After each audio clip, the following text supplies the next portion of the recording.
So I need to listen to my own talk today.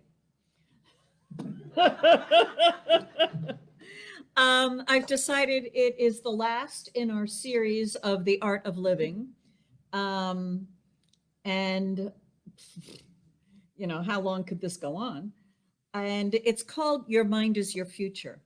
But coincidentally, I noticed that for the past few weeks, I've been thinking about my personal future, actually, more than a few weeks. I've been kind of looking at my future for maybe during this whole thing that shall not be named has been going around. And I've been looking at it with gloomy eyes. I have a tendency to believe that I'm not doing so well with my life. And Raymond Charles Barker wrote in one of his books that happiness is a belief that you're doing a good job with your life. And I would have to agree with it. So as I was thinking about my future and perhaps comparing it with other people, and maybe even thinking about the road not taken, and if I had done something else, blah, blah, blah, blah, then maybe blah, blah, blah, whatever. I don't know. So that old belief that I'm not doing such a great job with my life was kind of just like circulating around in my thinking. And in our book, The Science of Successful Living by Raymond Charles Barker, he has this chapter, one of the final chapters, called Your Mind is Your Future. And he asks the question, he writes, you may ask, what is going to happen to me in the next 10 years? Or 4 years? Or 20 years? What is going to happen to you in your future? He opens this chapter writing, one of the indications that we are in a sick society today is the fact that too few people look ahead with great expectations. It is now apparently normal to view the future as uncertain, insecure, and possibly treacherous. The years to come are dreaded by many, and blah, blah, blah. We don't need to go much more into that. So, how we think about our future affects us today. And if we are not thinking of a positive future where we are moving from good to greater good, then what's the default?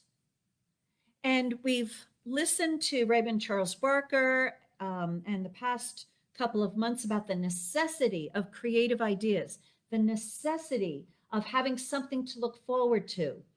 And if you're used to relying upon the world to provide you your entertainment and your security and your good times and your love and your relationships, whatever, if you're looking to the world for it, we have had this experience most of this year of the world's just not there for us because we can't be in the world, right? We got to be separated. And so we're thrown back into having to pay attention to what are we thinking about our future, and what is your future dependent on? Is it dependent on the election results? Well, folks, every 4 years we do this in the United States. How's that working for you? Right? I mean, if you're gloriously happy today, 4 years ago, I bet you weren't. If you're really depressed today, I bet 4 years ago you weren't. So are you going to let the world jerk you around? Do you believe that the world is determining your future? It's very easy to do that, and most of us do, so don't blame yourself if you do. But what Raymond Charles Barker points out to us is if we are not consciously, persistently, actively thinking about our future and creating something wonderful in it, our default is whatever our personal experience and beliefs have been, or what the world is believing. And for me, that just wasn't working for me. if I cannot have a future I'm looking forward to, I'm miserable. If I cannot believe that the world is getting better, I'm miserable. And so, am I really that unprepared for my future? Have I really done such a lousy job taking care of myself and my life? Maybe I'm wrong. And the good news is I am. One of my favorite personal affirmations is I am doing better than I think I am. Because I have that bias toward judging and criticizing and, well, you really could do this, whatever, whatever. But no, spiritual truth is I am doing better than I think I am. And so what do we do? Here's the answer. Here's the thing, according to Raymond Charles Barker. Our future is unconditioned. It's a new word to think about it. There are no conditions in our future. It's infinite possibility. That's another way of thinking about it. It's wide open. And our mind, our thinking of today conditions the future. So the truth is our futures are wide open, and yet it's our thinking of today that is creating the conditions in the future. And so it is very important, Karen, that we think well of our future if we want to experience a better future. We have to actively be thinking of a positive future for ourselves. And that is because Raymond Charles Barker tells us you are in an unlimited universe. It is conditioned in your experience only by your concept of it. Your expectation of your world is actually your expectation of yourself. Life allows us to think as we please, but it always produces for us what we think. So it's important to think well of yourself, of myself. So I've been sitting with these thoughts. I guess not much else to do right now. And I shared with a couple people this morning, I fell asleep last night with a particular PBS station on. They had some really good concerts going on back to back, and it was like nice music to have in the background and to sleep to. But I guess somewhere around 3 or 4 a.m. or something, Susie Orman came on, and she woke me up. For those of you who don't know, Susie Orman is a financial guru and advising you on how to take care of yourself and take care of your money. And I'm like, oh my gosh. And I decided to listen to her. And she was, she's been in this business for 20 years, I guess, advising people and coaching people, whatever. And so now she's really focusing on the population that's moving into retirement. And she's got a whole new plan of how you can take care of yourself. And her point was you have to have a plan. You have to have a plan. And, this and this and this and this and this. And so in the audience, one of the young ones stood up and asked a question, and she was clearly expecting a baby. And she wanted to know, what is it that she should be focusing on financially because of her situation?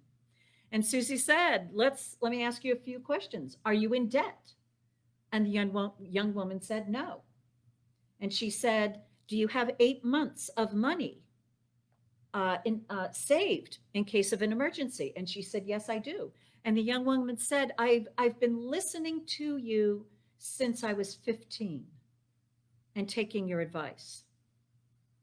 And Susie just went nuts. She goes, see, if you start early, Here's your future. She was set up well for her income, for her new baby. And so, what we want to realize is, where will we be in 4 years, in 5 years, in 10 years, in 15 years? We start today with how we are thinking today, what we are planning for. Raymond Charles Barker shares a story that he said a member of his congregation came to see him and taught him a good lesson. An elderly woman, a person of wealth, came to him with some concern about the cost of living. And she wanted some spiritual work about how she can take care of herself. She told Raymond that she was 67 years old. And Raymond Charles Barker said, "Why not use your money as you please? After all, your life expectancy is only another 10 or 15 years." Can you imagine me saying that? Although, am I saying that to myself, right? Okay. So she told him firmly and definitely that she was going to live to be 90 and go dancing any night she pleased until that age. And she did. And he realized, whoa, what came out of my mouth? What is your life expectancy? Not just how long are you going to be on the planet, but how are you expecting to live it? And so he moves on and he says, it is spiritually essential to keep your vision of the future positive, no matter what others say or believe, and no matter what is showing up in your life. And that we have to, he says,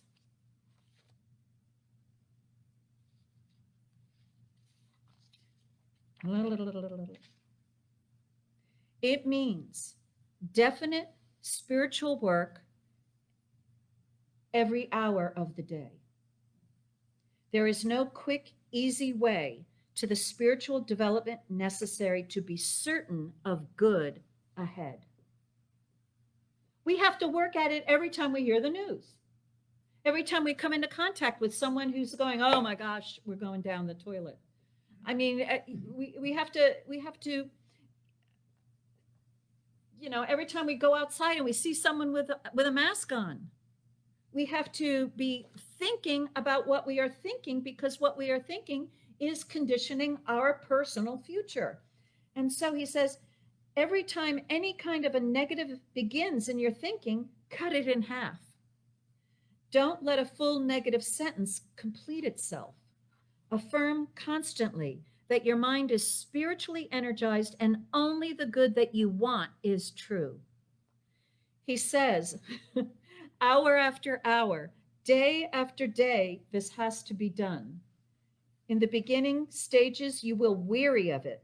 You will feel that it is not getting you anywhere, but this steadfast discipline is necessary.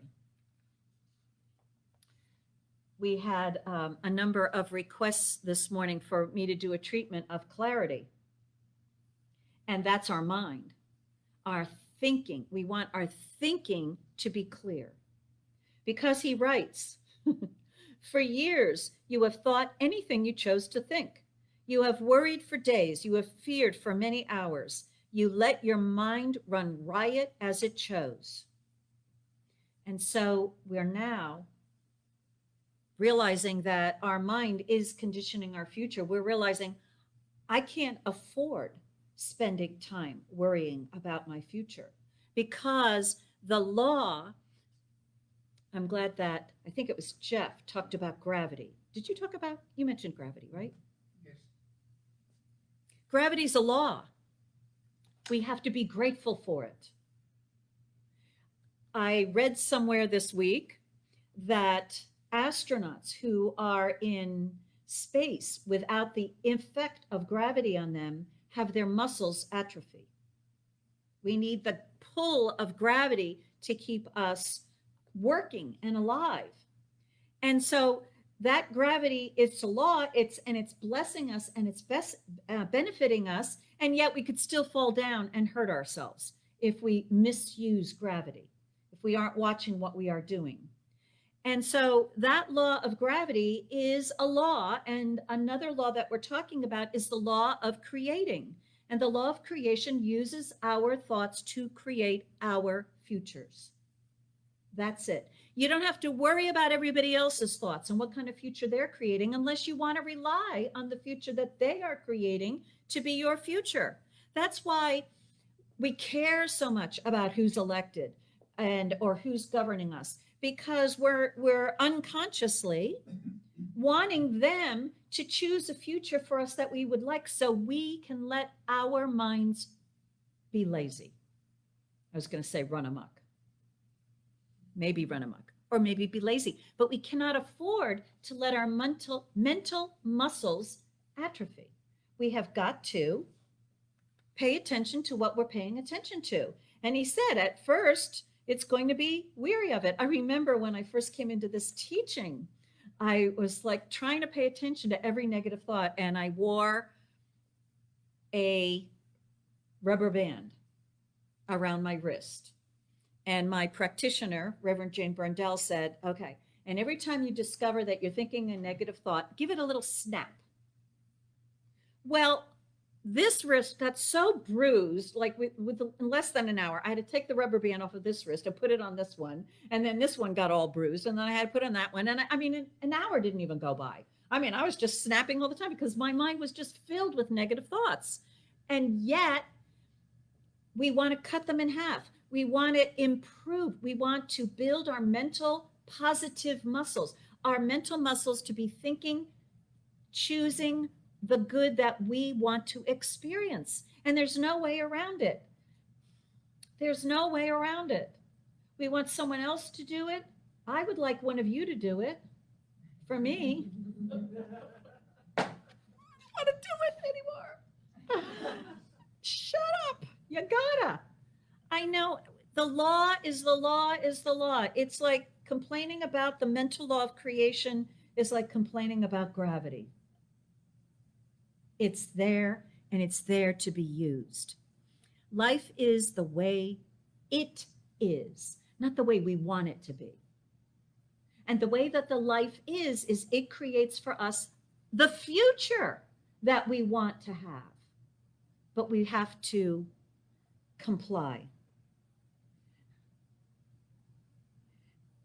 Raymond Charles Barker says, a drab future indicates a spiritual lassitude.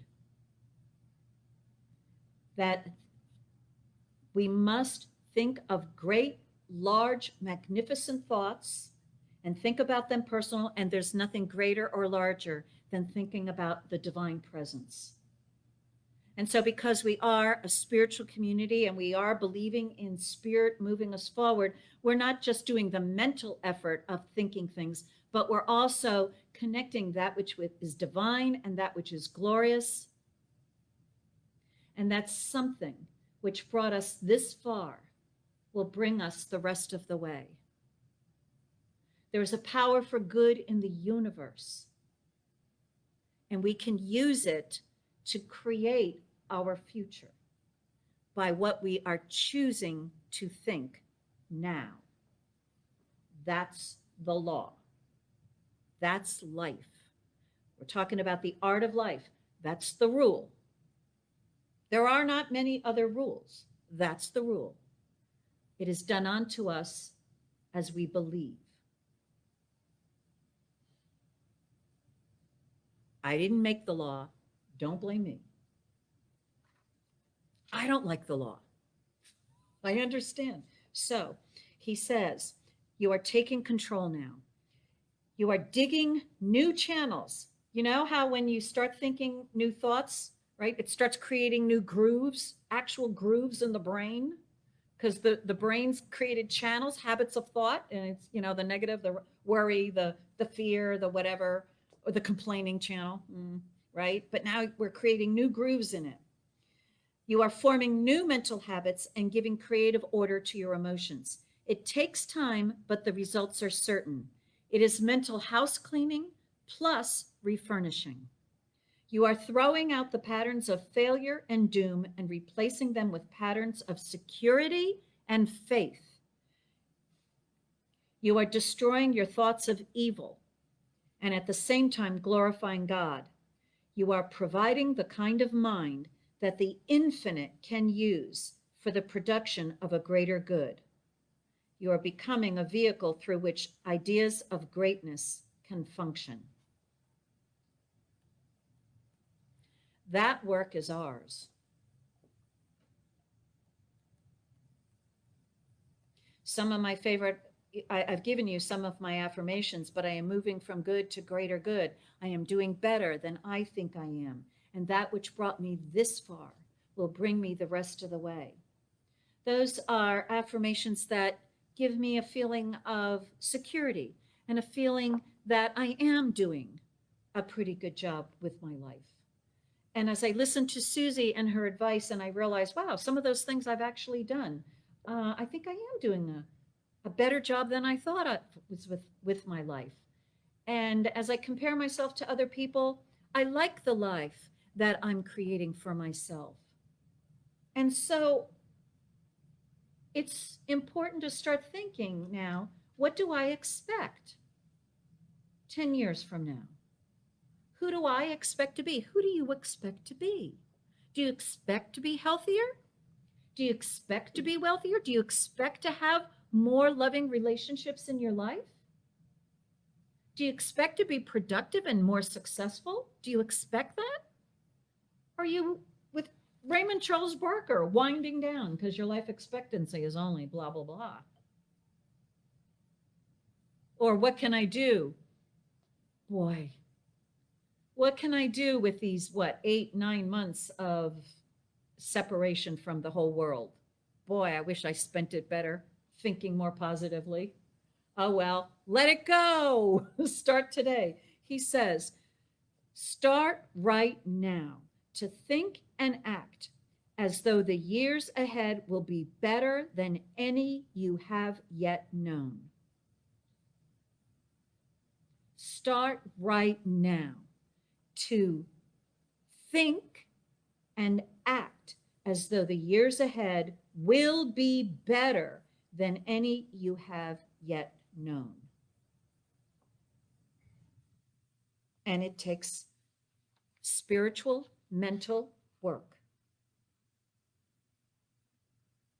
He says, examples, condition yourself with the attitude of any idea, and that attitude will manifest for you. Condition yourself with the idea of love, and you will have loving people in your world. Condition yourself with creative interests, and you will be wanted and invited.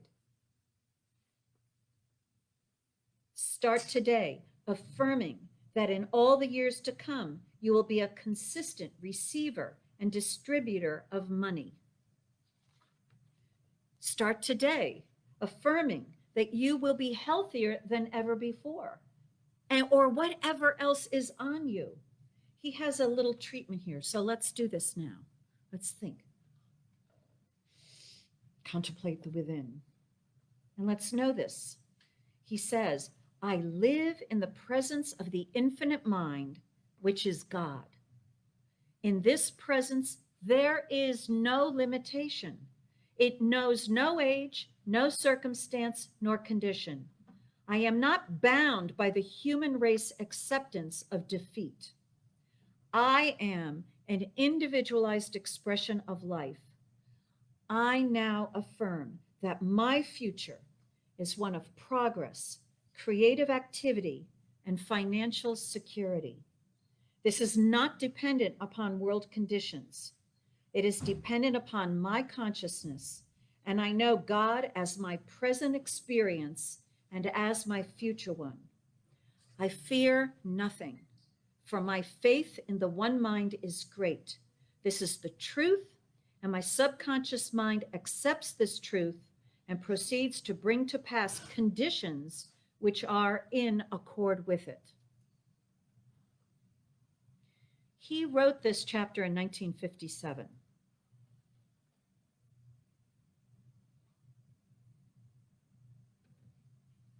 And when we start saying these words, or the words, was that you, John, who said good and is more good as mine? Raymond, Ernest Holmes' words that John read. I'm like, boy, does he one mind here, right?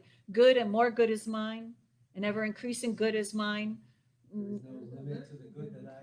There is no limit to the good that I am. Okay, so these are treatments, affirmations, statements that you might not be believing right now, and you might not be thinking about them all the time. You might forget them, like me, the past couple of months, whatever. But what we are doing is we are conditioning our mind to think about a positive future. And so, what we want to do is write an affirmation that sounds really good to you down and stick it in places where you can see it, where you can remind yourself of it. In my bathroom, as I walk to my sink every single morning and I brush my teeth, I've got an affirmation there, which the affirmation that I have is where God is, all things are possible. That's written in beautiful italicized print on my bathroom mirror, and index cards, because we are this final behavior of the Art of Living series that I made up is about wholeheartedly giving yourself a wholehearted commitment to change what you think about, to make a commitment to having a great and wonderful future, that you are going to be providing for yourself a great and wonderful future. Many of us might not have been good providers. We used to, right? The father figure used to be the provider of the family, right? You go out to work, the rest of us will, whatever the rest of us did. But see, that divine provider is that Holy Father, that divine Father, but it requires us to accept it. And our thoughts must be in agreement, in acceptance. And so to make this commitment from now to the end of 2020, right? Because I don't know how many people I have heard say, I can't wait till this year is over, right? Fresh start next year. Okay, so we get a fresh start next year based upon the thinking that we are thinking from now until next year. It starts now. Next year's conditions are getting created by us now, right now. And so to make it a priority, to improve your thinking, to cut your negative thinking in half and then have it again. It's a positive way to go. It must be done. And to contemplate the divine and its great and glorious ideas, and to think what the divine is thinking expands our thought, expands our mind, and then to allow our imagination to spend time in imagining a wonderful future filled with wonderful people who love you and that you love, filled with laughter, filled with health and vitality, filled with enough money to do every good thing you desire, fully provided for, and wonderful activities. Imagine that. Are you experiencing all that now? If you are, great, and add to it. And if you're not, so what? It's what our past thoughts thought up. We're beginning now to create the new future with these thoughts. So with all that, Regina shares, affirmations are all over my house. And we know that she has affirmations because she has brought her spiritual practice to our community on Sunday in a bag where she's got index cards of years of writing daily affirmations for herself. And so that is one practitioner that we have who really is working on changing her thinking for the positive and the good and doing everything she can think of to support that.